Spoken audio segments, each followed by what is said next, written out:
Bienvenidos a todos y muy especialmente a los estudiantes de la Escuela de Bioanálisis de la Universidad de Carabobo, sede Aragua. Hoy hacemos entrega de la segunda clase de Fisiología Cardiovascular Básica. Esta presentación fue realizada por la Cátedra de Fisiología y Fisiopatología de la Escuela de Bioanálisis, sede Aragua, Maracay, Universidad de Carabobo, República de Venezuela.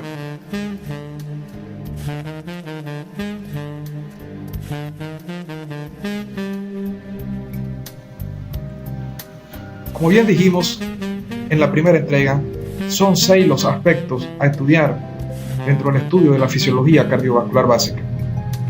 Entre ellos, los aspectos anatómicos, histológicos y funcionales básicos, lo cual fue revisado en la primera clase. La actividad eléctrica del corazón, lo cual será estudiado en esta segunda entrega. Y en las entregas posteriores hablaremos del ciclo cardíaco, del gasto cardíaco, de la presión arterial y finalmente de la fisiología de la microvasculatura.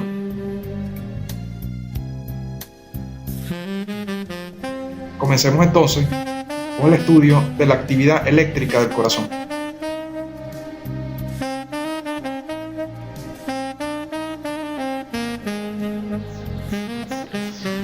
El corazón está formado por 3 capas. Estas capas son el endocardio, el miocardio y el epicardio, el cual es la capa visceral del pericardio.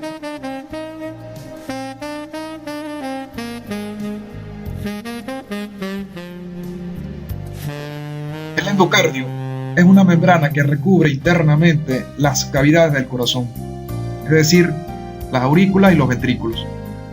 Está formado por células endoteliales y una delgada capa de tejido conjuntivo laxo. El miocardio es el músculo propiamente dicho del corazón. Está formado por células musculares cardíacas, las cuales presentan conexiones entre ellas. Finalmente tenemos el pericardio, el cual es una membrana fibrocerosa de 2 capas que envuelve al corazón y a los grandes vasos, separándolo de las estructuras vecinas. El pericardio presenta 2 capas, el pericardio seroso y el pericardio fibroso. El pericardio seroso se puede dividir en 2 partes, la parte visceral o epicardio y la parte parietal, y entre ellos se encuentra la cavidad pericárdica. Nosotros en esta segunda entrega de la clase de fisiología cardiovascular básica nos centraremos específicamente en el miocardio.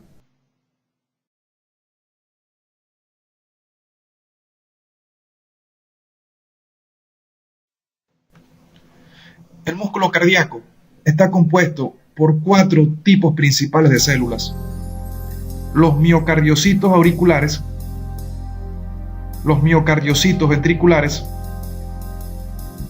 los miocardiocitos endocrinos, que sintetizan y secretan el péptido natriurético, que es una sustancia que induce mayor excreción de sodio por la orina. Y también existen fibras musculares excitadoras y conductoras especializadas, las cuales explicaremos más adelante.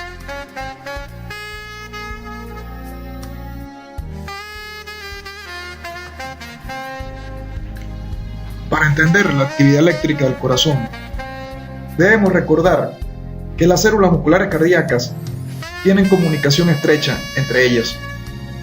Se unen a través de unas estructuras denominadas discos intercalares. Este tipo de unión permite la conexión tanto mecánica como eléctrica entre las diferentes células musculares cardíacas.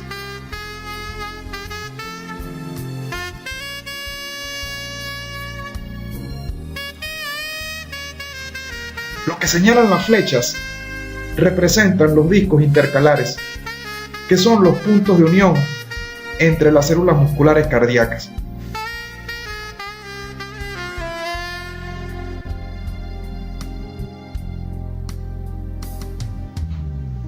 En esta imagen lo podemos ver mucho mejor. Tenemos la red formada por las células musculares cardíacas en forma de columnas y unidas unas con otras a través de los discos intercalares. Las flechas de color azul representan el flujo de corriente que se transmite de una célula a la otra.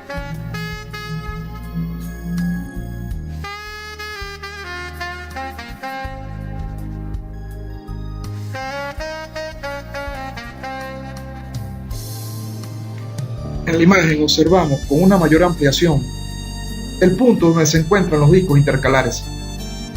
Entre la célula muscular 2 y la célula muscular 3 lo podemos apreciar con gran detalle.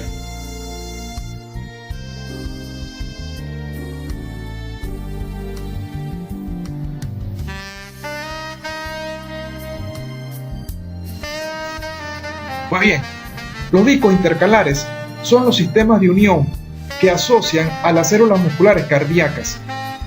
Estos presentan una porción transversa donde se ubican las fases adherens y las máculas adherens, lo que permite una cohesión mecánica entre las células musculares cardíacas. También presentan una porción lateral que corre paralela a los miofilamentos, en las cuales se ubican las uniones tipo nexos. Este tipo de comunicaciones tipo nexo permite una conexión eléctrica entre las células musculares cardíacas.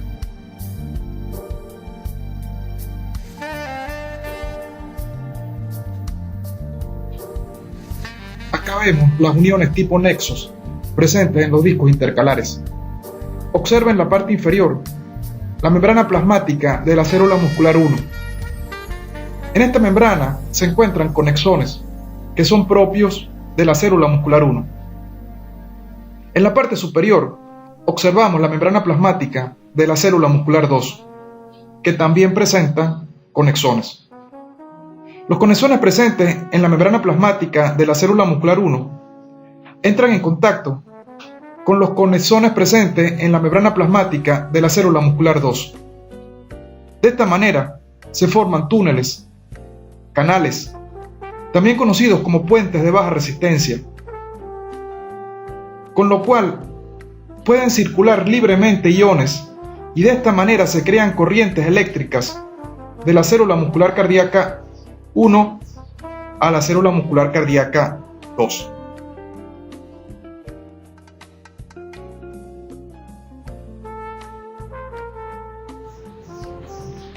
Acá también podemos ver la unión de dos conexones de dos células musculares cardíacas. Estas células están adyacentes unas a la otra. Las flechas de color amarillo representan el flujo de iones de una célula muscular cardíaca a la otra célula muscular.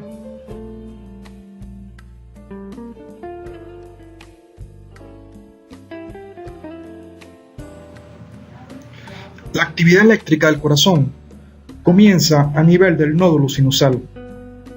Más adelante hablaremos de la ubicación del que también se conoce como el marcapasos natural del corazón.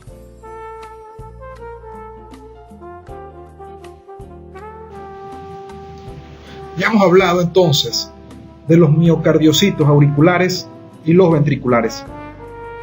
Ahora estudiaremos las fibras musculares excitadoras y conductoras especializadas.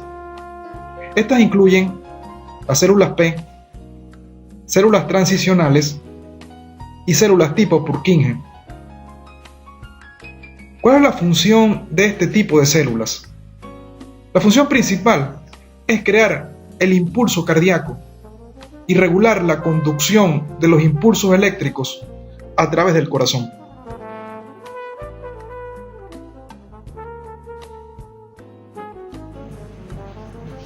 Acá tenemos una imagen esquemática del sistema cardionector del corazón, que está formado por fibras musculares excitadoras y conductoras especializadas. El nodo sinusal, o de Kate y Flack, es una de las estructuras que componen el sistema de conducción del corazón. Recibe el nombre común del marcapasos natural del corazón. Normalmente es donde se origina el impulso eléctrico cardíaco, que genera a su vez la contracción del corazón. El nodo sinusal se encuentra en la pared posterolateral superior de la aurícula derecha, bajo la desembocadura de la vena cava superior. Es una estructura fusiforme con una longitud aproximada de 15 milímetros y un grosor de 1.5 a 5 milímetros. La mayor parte de las células del nodo sinusal son células P, que son las que se encargan de ejecutar la función de marcapasos. Estas células P hacen contacto con otras células P y también con células transicionales. Estas células transicionales son las encargadas de ayudar a la propagación del impulso eléctrico desde el nódulo sinusal hasta el nodo aurículo-ventricular, también conocido como nodo de Ashok-Tawara.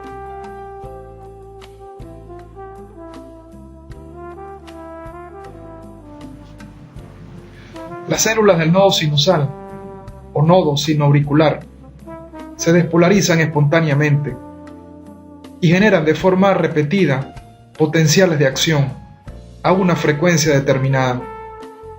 Esto determinará a su vez la frecuencia cardíaca y el funcionamiento del corazón. Las células del nodo sinusal no presentan un nivel de reposo estable. Una vez que la célula se repolariza, comienza a despolarizarse espontáneamente hasta alcanzar el nivel de umbral y genera entonces un nuevo potencial de acción. Los eventos moleculares e iónicos que generan este fenómeno se estudiará más adelante.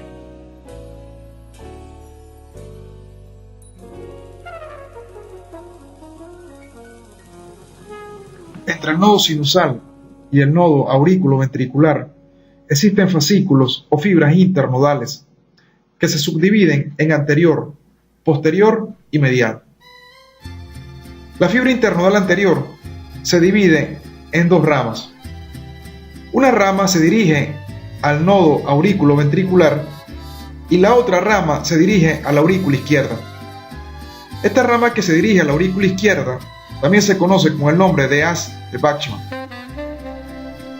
Luego tenemos el tracto internodal medial, denominado también fibra de Wenckebach.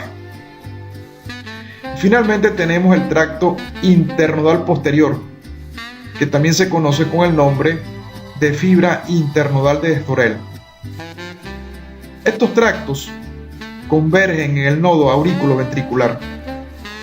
El nodo aurículo-ventricular está en el subendocardio, hacia el lado derecho del tabique interauricular, por encima del anillo de la válvula tricúspide. Este nodo tiene células principalmente de tipo transicionales, pero también presenta en menor cantidad células tipo P, y también allí se encuentran las primeras células del tipo Purkinje. El nodo aurículo-ventricular se continúa en su parte distal con el haz de His, que se encuentra formado por células de tipo Purkinje. El haz de His se divide en dos ramas. La rama derecha, que está del lado derecho del tabique interventricular, y la rama izquierda, que está del lado izquierdo del tabique interventricular. A partir de estas ramas se origina la red de Purkinje, que transmiten el impulso eléctrico a los ventrículos.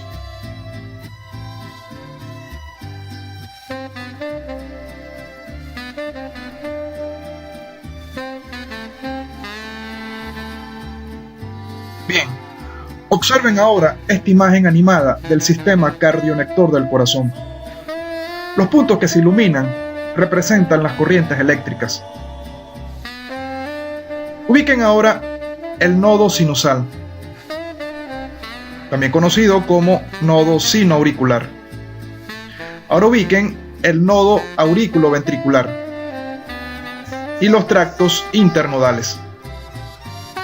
Si se fijan con detalle, cuando la corriente eléctrica llega al nodo aurículo-ventricular, Estas sufren un breve retraso antes de seguir a las de His.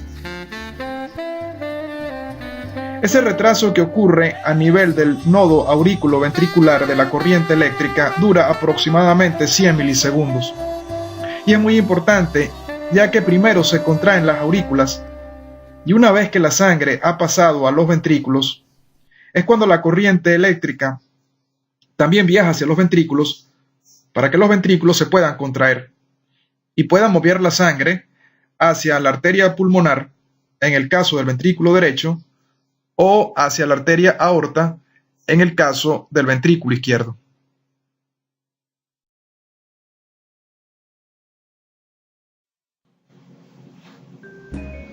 Ya en esta imagen observamos lo mismo que lo anterior, solo que se ha incluido colores para diferenciar la parte derecha de la parte izquierda del corazón. La parte derecha está representada de color azul y la parte izquierda de color rojo. Recuerden que la sangre venosa no es de color azul, simplemente es un efecto óptico debido al color azul que observamos en las venas superficiales de nuestra piel. Y es por ello que la mayoría de los textos de biología colocan la coloración azul para representar a la sangre venosa. Pero en realidad la sangre venosa es de color rojo oscuro, a diferencia de la sangre arterial, que es un rojo brillante.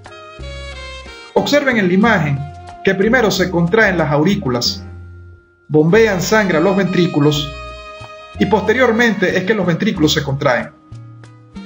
Esta contracción secuencial se logra debido a que el impulso eléctrico sufre un retraso de 100 milisegundos, es decir, 0,1 segundo, de su paso del nodo aurículo-ventricular al haz de His.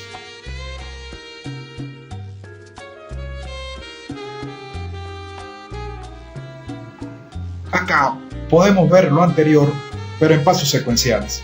En primer lugar, el nodo sinusal origina corrientes eléctricas, potenciales de acción. Esta corriente eléctrica viaja rápidamente al nodo aurículo-ventricular y en su recorrido también se transmite por el músculo auricular, lo que origina la contracción de las aurículas y el bombeo de sangre de las aurículas hacia los ventrículos. La corriente eléctrica pasa de la aurícula al haz de His, pero sufre un retraso a nivel del nodo aurículo-ventricular. Esto es muy importante ya que garantiza que primero se contraigan las aurículas y bombeen la sangre hacia los ventrículos, mucho antes de que los ventrículos se puedan contraer.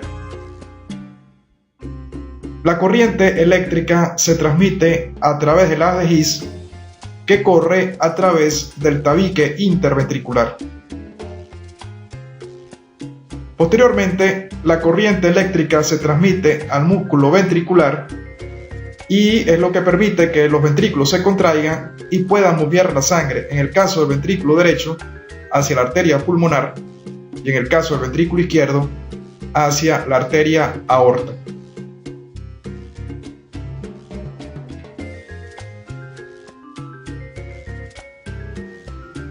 Ya que hemos hablado de las corrientes eléctricas que se originan en el corazón, hacemos este aparte para hablar brevemente de los marcapasos cardíacos artificiales, los cuales se utilizan en ciertas patologías cardíacas. Un marcapaso cardíaco es un pequeño dispositivo operado con pilas que percibe cuando el corazón está latiendo irregularmente o en forma muy lenta. El marcapaso envía una señal al corazón, lo cual lo hace latir al ritmo correcto. Las derivaciones son alambres que conectan el corazón al generador y llevan los mensajes eléctricos a dicho órgano. Usualmente el marcapaso se implanta bajo la piel.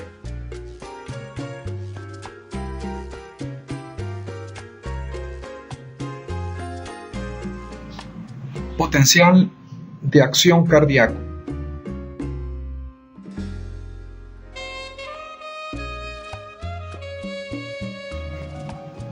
Para entender cómo se origina el potencial de acción cardíaco, es necesario conocer la distribución de los principales iones y su diferencia de concentración entre el espacio extracelular y el espacio intracelular. En el caso del sodio, la concentración de este ion a nivel del espacio extracelular es mucho mayor que a nivel intracelular. Con respecto al potasio, sucede todo lo contrario. La concentración de potasio a nivel del espacio extracelular es menor que a nivel del espacio intracelular. Con respecto al calcio, la concentración de calcio en el espacio extracelular es muchísimo mayor que en el espacio intracelular. Sin embargo, es necesario conocer que a nivel del retículo sarcoplasmático, la concentración de calcio es muy alta con respecto al citosol. Y esto es gracias a la existencia de bombas activas que están concentrando calcio constantemente hacia el interior de este organelo.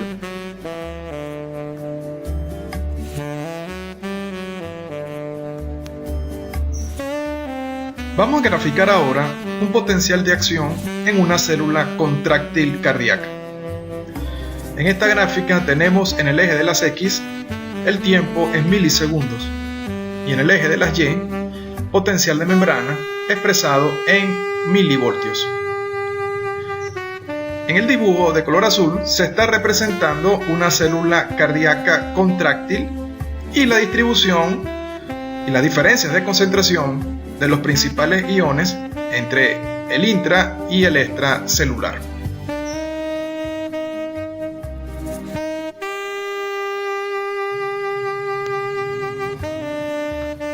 Un potencial de acción cardíaco tiene una larga duración, aproximadamente 0.25 segundos, es decir, 250 milisegundos. En la imagen observamos las 4 fases que componen el potencial de acción cardíaco. Cada una de las fases la explicaremos a continuación de manera secuencial.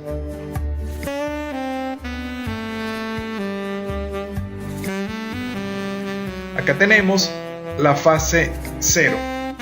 Esta se corresponde con la apertura de canales sodio-voltaje dependiente.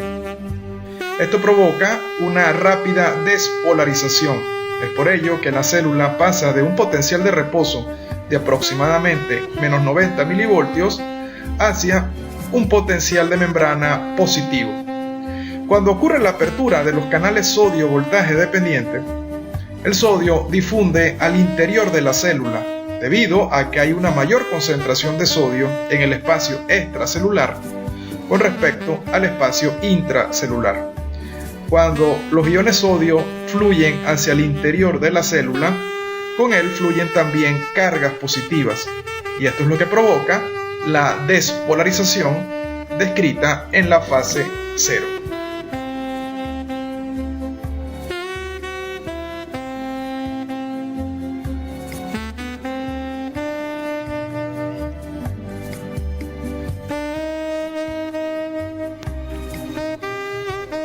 Pasemos ahora a la fase 1, también conocida como repolarización temprana de la célula. En esta fase, los canales sodio-voltaje dependientes se cierran y ya la célula no se sigue despolarizando. Por otro lado, se abren canales para potasio, también conocidos como canales transitorios hacia afuera, KITO. El potasio entonces fluye fuera de la célula, ya que está más concentrado en el interior celular con respecto al exterior. Cuando estas cargas positivas salen de la célula se repolariza tempranamente.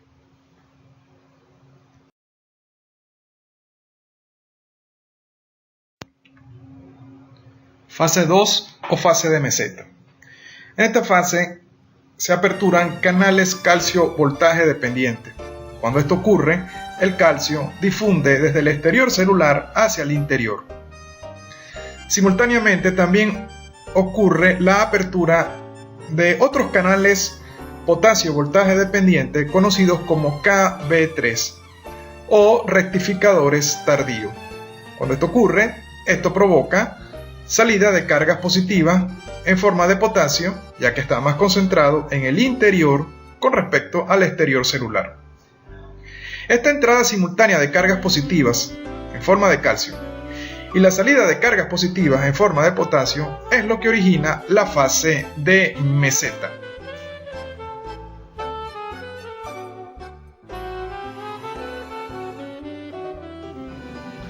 Fase 3 o repolarización. En esta fase, los canales de calcio voltaje dependiente se cierran y por lo tanto dejan de difundir cargas positivas al interior celular. Por otro lado, la salida de potasio, que comenzó en las etapas anteriores, se hace mayor en esta fase, lo que provoca la repolarización celular, tal cual observamos en la gráfica. Esto es debido entonces a la salida de cargas positivas en forma de iones potasio, lo que provoca la repolarización de la célula muscular cardíaca.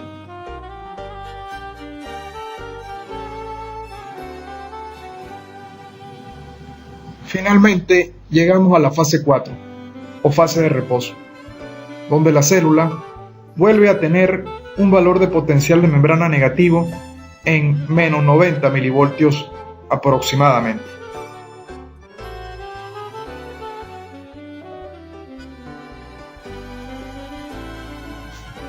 Ya estudiamos entonces las características del potencial de acción de las células cardíacas contráctiles.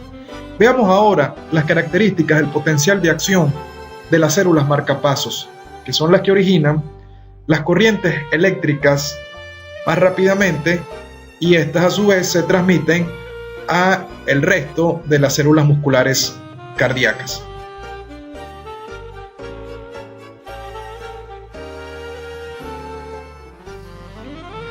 El corazón no depende del sistema nervioso para poder latir, aunque como veremos más adelante, el sistema nervioso autónomo influye sobre la frecuencia cardíaca.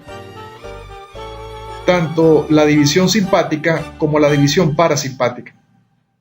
El corazón, como ya vimos, posee su propio sistema de generación y conducción de impulsos eléctricos.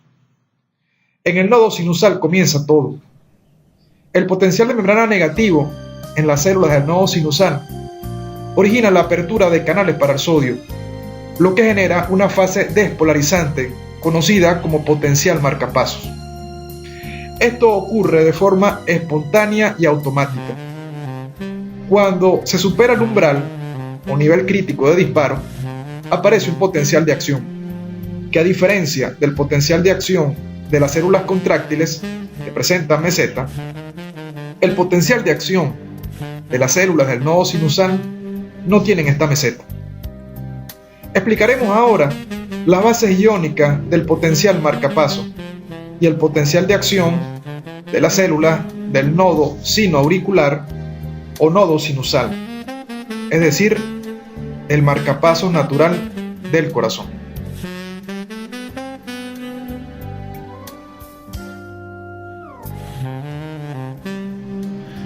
El automatismo es la propiedad de las células cardíacas de originar de manera rítmica y espontánea sus propios impulsos eléctricos. El automatismo normal se debe a un proceso de despolarización diastólica espontánea que comienza luego de finalizar un potencial de acción en el nodo sinusal. Esto se debe a unos canales iónicos presentes en las células P del nodo sinusal. Y esos canales iónicos se conocen como HCN. Cuando ellos se abren, generan las corrientes IF o corrientes Fanning. Esto genera una corriente que despolariza las células del nodo sinusal por la entrada de sodio, y esto desplaza el potencial de membrana hacia el nivel de umbral o de activación, que posteriormente provocará la apertura de canales de calcio. Las corrientes IF se denominan corrientes de marcapasos y están presentes en el nodo sinusal y en el nodo aurículo-ventricular y también en las fibras de Purkinje. La dependencia de AMP cíclico de los canales IF es una propiedad fisiológica particularmente importante, ya que la activación del sistema nervioso simpático aumenta los niveles de AMP cíclico, produciendo la activación de los canales IF a voltajes más positivos. Este mecanismo produce un incremento de la corriente Fanny y por tanto aceleración del ritmo cardíaco. Por otro lado, la activación del sistema parasimpático más bien reduce los niveles de AMP cíclico y disminuye la frecuencia cardíaca.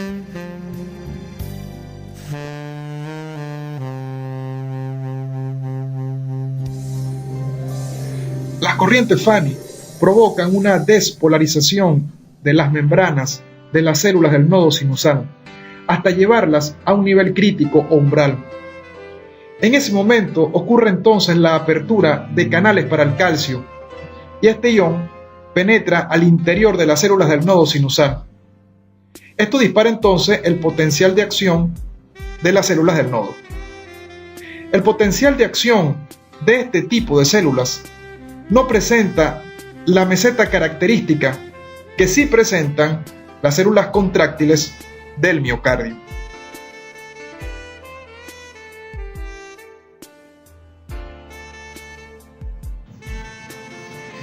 Finalmente, se cierran los canales para el calcio y se aperturan canales para el potasio, lo que provoca salida de este ion de la célula y con él cargas positivas. Esto trae como consecuencia la repolarización. Cuando ocurre la repolarización de estas células, entonces comienzan nuevamente las corrientes Fanny, que darán origen al potencial marcapasos y consecuentemente la aparición de otro potencial de acción.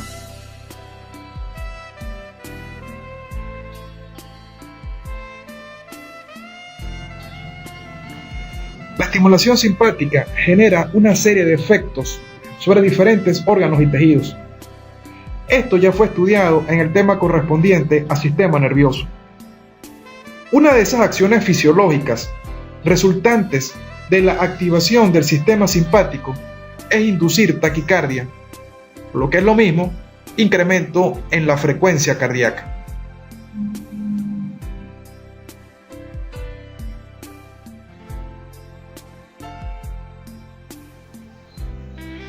En esta imagen observamos que las gráficas de color gris representan la descarga automática de potenciales de acción por parte del nodo sinusal. Lo que está representado de color rojo es lo que sucede con esa descarga de potenciales de acción cuando existe una estimulación simpática. Podemos observar claramente que la estimulación simpática incrementa las corrientes Fanny, aumenta la velocidad de despolarización e incrementa la frecuencia cardíaca. Entonces, la estimulación simpática y también la adrenalina circulante, o lo que es lo mismo, la epinefrina, incrementan la velocidad de despolarización de las células marcapasos e incrementan así la frecuencia de descarga, que se traduce en un incremento de la frecuencia cardíaca, es decir, taquicardia.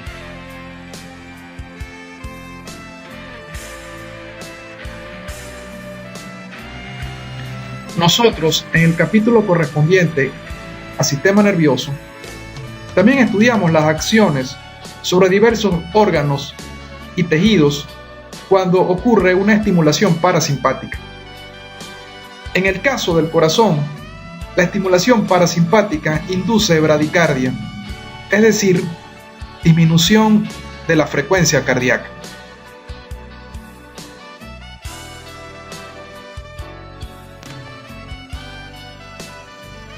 Acá tenemos en color gris la descarga normal del nodo sinusal y en color azul lo que ocurre cuando existe estimulación parasimpática.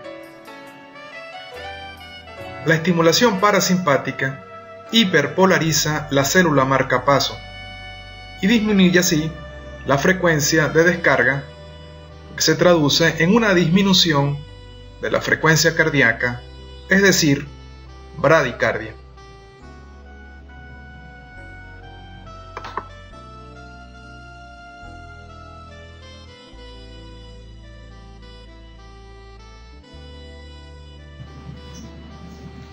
contracción muscular esquelética y su diferencia con la contracción del músculo cardíaco.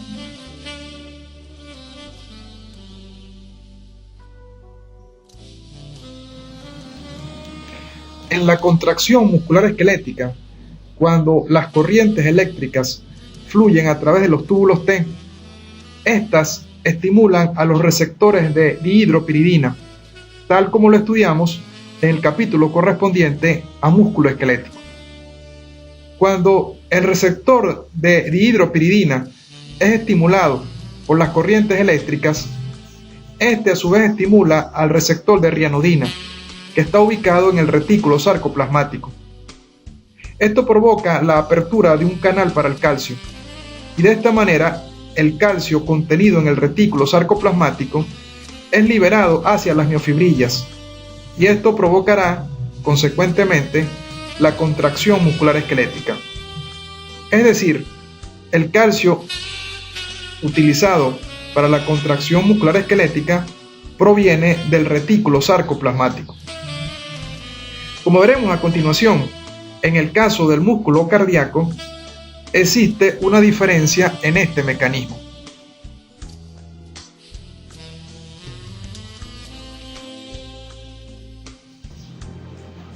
En el caso del músculo cardíaco, los túbulos T tienen un mayor diámetro que los túbulos T del músculo esquelético. Cuando las corrientes eléctricas viajan por el túbulo T, provocan la apertura de canales para el calcio, que están ubicados en el túbulo T. Esto provoca entonces entrada de calcio desde el interior de los túbulos T hacia la célula cardíaca. Este calcio a su vez activa canales de calcio activados por calcio ubicados en el retículo sarcoplasmático. Entonces estos canales se abren y permiten la salida de calcio del retículo sarcoplasmático hacia las miofibrillas. En conclusión, el calcio en el músculo cardíaco proviene una parte del extracelular que penetra a través de los canales para calcio ubicados en el túbulo T, y otra parte del calcio proviene del retículo sarcoplasmático.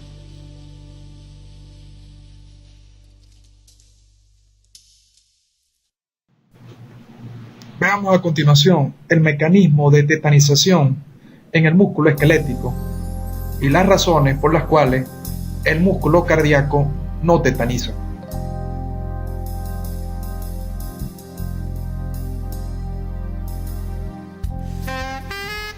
Cuando nosotros estudiamos la contracción muscular esquelética, hablamos de un fenómeno conocido como sacudida simple.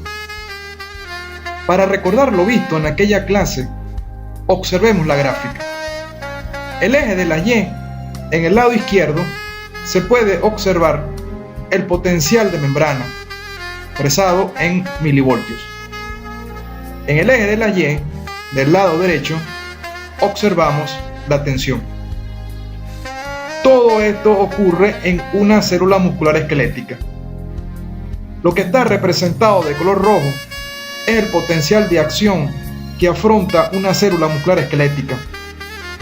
Podemos observar que de un valor de menos 90 milivoltios, la célula se despolariza llegando a un valor de potencial de membrana positivo, para posteriormente regresar a su valor basal. Lo que está de color azul representa el fenómeno de tensión muscular. Inicialmente hay un aumento de la tensión que genera el músculo porque está ocurriendo la contracción. Posteriormente, el músculo se relaja y la tensión vuelve a disminuir a su valor basal. Si se dan cuenta, el proceso de contracción-relajación se da cuando ya la célula se ha repolarizado y está en reposo eléctrico. Esto es muy importante para entender el proceso de sumación y tetanización en el músculo esquelético. En esta gráfica se representa el proceso de contracción y relajación de un músculo esquelético. Lo que vemos en la parte inferior de la gráfica en triángulos de color negro representan potenciales de acción. Observen el potencial de acción 1.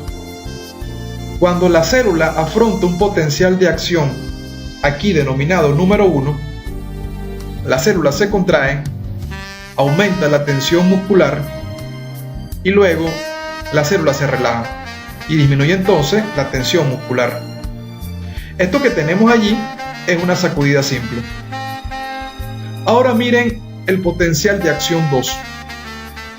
El potencial de acción 2 ocurre 200 milisegundos después que ocurrió el potencial de acción 1.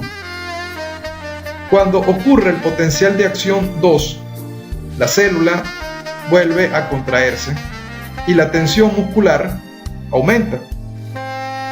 Ahora la célula comienza a relajarse. Sin embargo, antes de que la célula se relaje completamente, sucede el potencial de acción 3.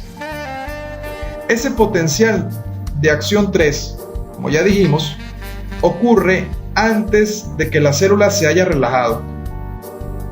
Esto genera entonces una segunda contracción, un aumento de la tensión muscular y ocurre una sumación de contracciones, lo que trae como consecuencia un aumento mayor en la tensión.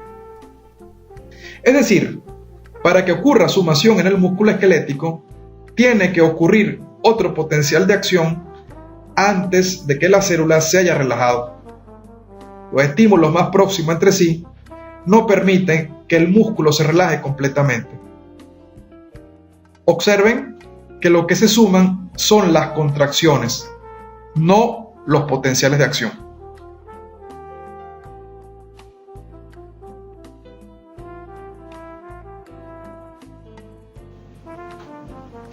En esta gráfica podemos ver del lado izquierdo un fenómeno de sacudida simple.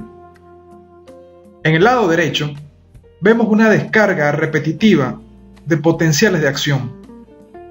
Comienzan a haber sumaciones y cuando se alcanza la tensión máxima en el músculo, se dice que ha ocurrido una tetanización. La tetanización es la que permite que los movimientos musculares esqueléticos sean efectivos. Es importante tomar en consideración que lo que se está sumando no son los potenciales de acción. Lo que se está sumando son las contracciones.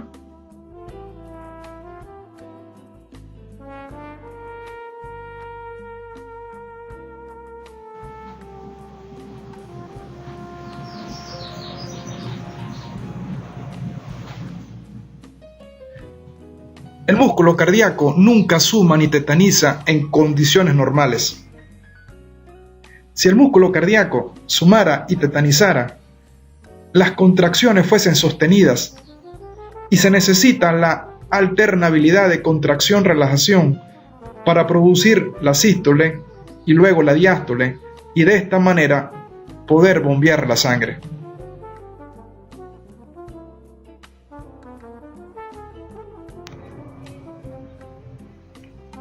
Para entender por qué el músculo cardíaco no suma ni tetaniza, tenemos que visualizar cómo es el potencial de acción en las células cardíacas.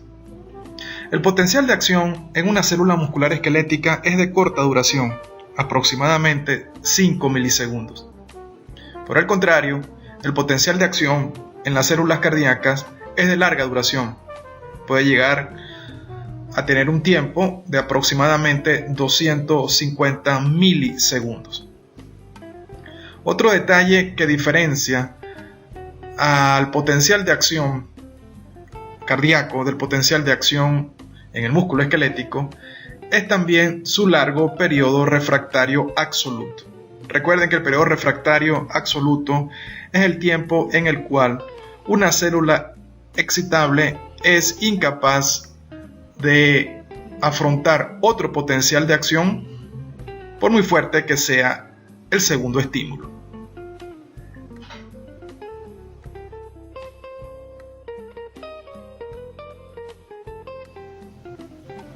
La presente gráfica representa tanto el fenómeno eléctrico como el fenómeno mecánico en el músculo cardíaco. Lo que está de rojo representa el potencial de acción cardíaco, que dura aproximadamente 250 milisegundos, es decir, 0,25 segundos. Lo que está de color azul representa el proceso de contracción muscular cardíaca. Al inicio, hay un aumento en la tensión muscular debido a que el músculo se está contrayendo. Posteriormente, el músculo se relaja y disminuye la tensión. Si se dan cuenta, el tiempo de duración entre el proceso de contracción-relajación y el tiempo que dura el potencial de acción cardíaco prácticamente es el mismo. Por lo tanto, esto explica por qué no ocurre sumación y mucho menos tetanización en el músculo cardíaco. Recuerden que para que haya sumación de contracciones en el músculo, el segundo potencial de acción tiene que ocurrir antes de que la célula muscular se haya relajado completamente. En este caso, cuando llega a ocurrir el segundo potencial de acción, ya la célula se ha relajado en su totalidad. Es por ello que no puede ocurrir sumación y tampoco tetanización en el músculo cardíaco.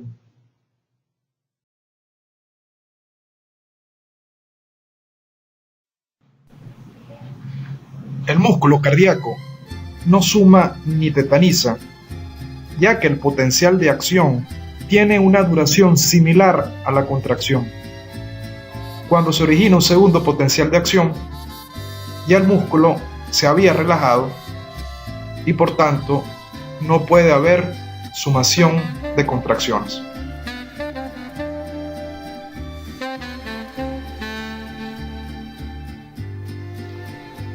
Acá tenemos el proceso eléctrico y mecánico en ambos tipos de músculo.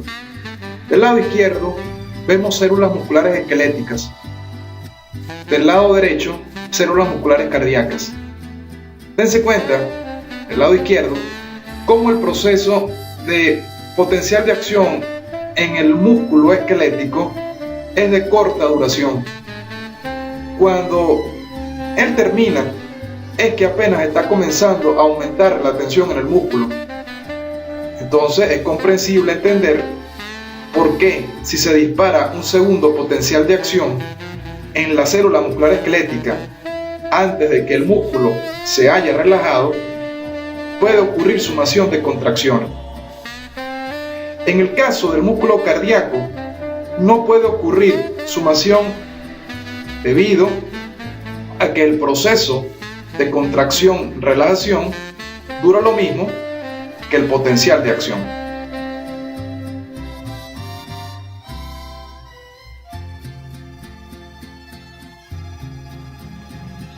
Ya para finalizar, vamos a hablar acerca de algunos aspectos netamente básicos acerca del electrocardiograma. El electrocardiograma es una prueba diagnóstica que evalúa el ritmo y la función cardíaca a través de un registro de la actividad eléctrica del corazón.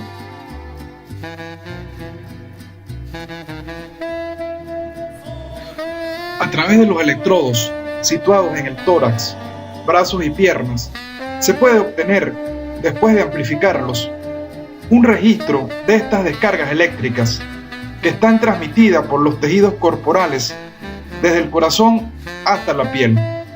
Este registro se conoce con el nombre de electrocardiograma.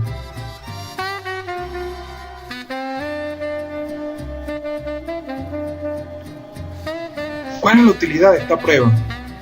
Son muchas, dentro de las cuales destacamos la siguiente.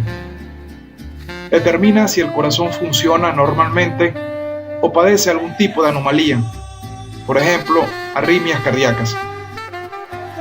Indica bloqueos coronarios arteriales durante o después de un ataque cardíaco. Se puede utilizar para detectar alteraciones electrolíticas de algunos iones como por ejemplo el potasio, calcio, magnesio, entre otros.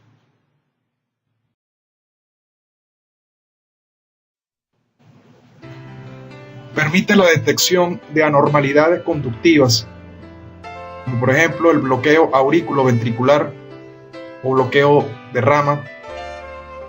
Muestra la condición física de un paciente durante un test de esfuerzo. Suministra información sobre las condiciones físicas del corazón, por ejemplo, hipertrofia ventricular izquierda.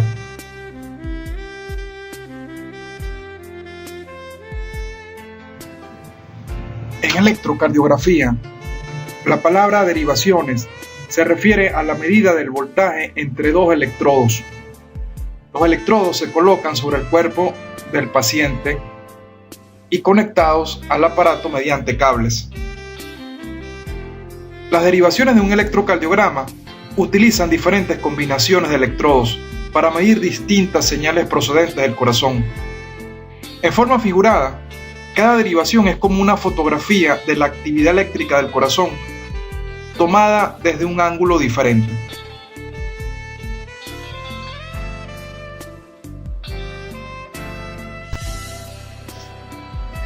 En el gráfico del electrocardiograma podemos describir tres elementos importantes: la onda P, el complejo QRS y la onda T.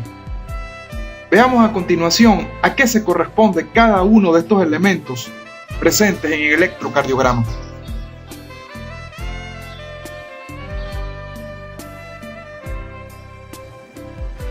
La onda P representa la despolarización de las aurículas.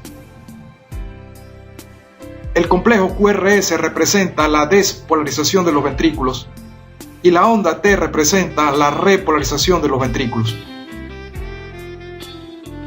Observe la imagen animada y lea a qué se corresponde cada uno de los elementos del electrocardiograma.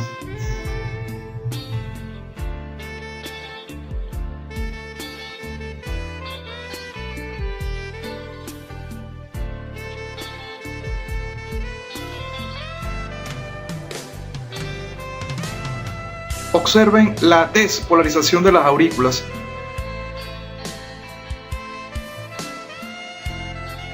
Miren ahora la despolarización de los ventrículos y observen ahora la repolarización de los ventrículos.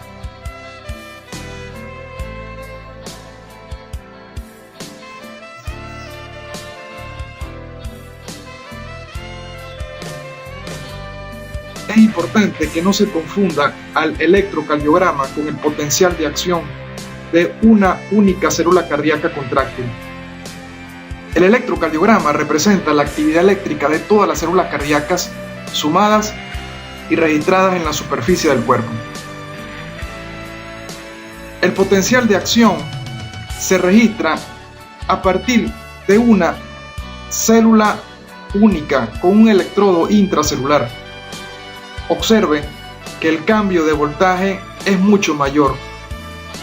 Observe que en el eje de la Y, aun cuando la variable es la diferencia de voltaje, la escala es diferente en ambas gráficas.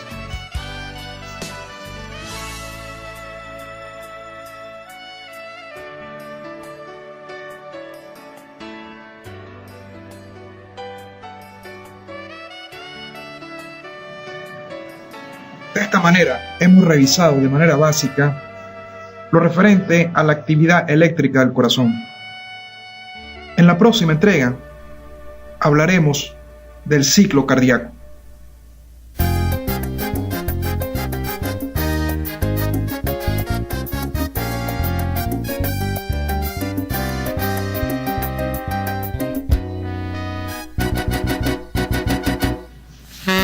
Esperando que la presente clase haya sido de su total provecho, la Cátedra de Fisiología y Fisiopatología de la Escuela de Bioanálisis sede Aragua, Maracay, Universidad de Carabobo, República de Venezuela, se despide hasta la próxima entrega.